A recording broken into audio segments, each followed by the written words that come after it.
Hi guys, today I'm gonna talk about the clipper, how to hold the clipper. I know you have different ideas, everybody has all habits, but I try to show you the easiest way. So, when we use the guards, and we go like a number 0.5 or we go 0, you keep in number 1, number 2, number 3, number 4 and so on.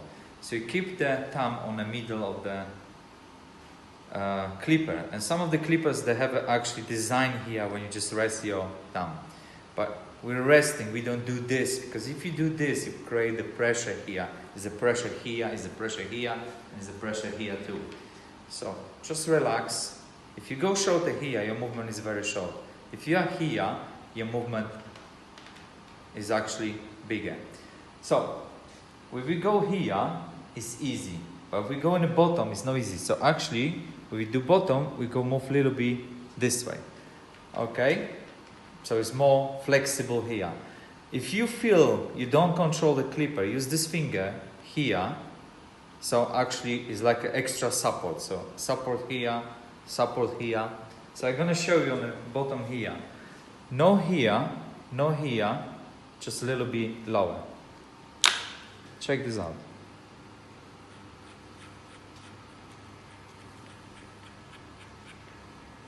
How easy and flexible I can do this.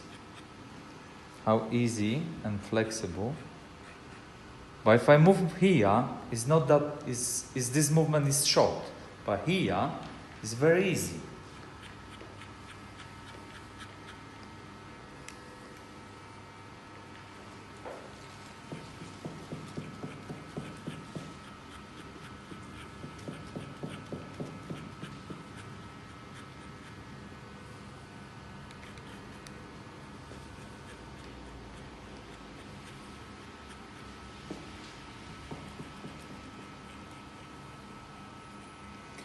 Don't forget to use the corners as well. So this corner is for this side, this corner is for this side.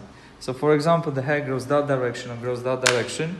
I use this corner to do this. And for this corner, I use another corner this way. Subscribe us on our channel. Enjoy!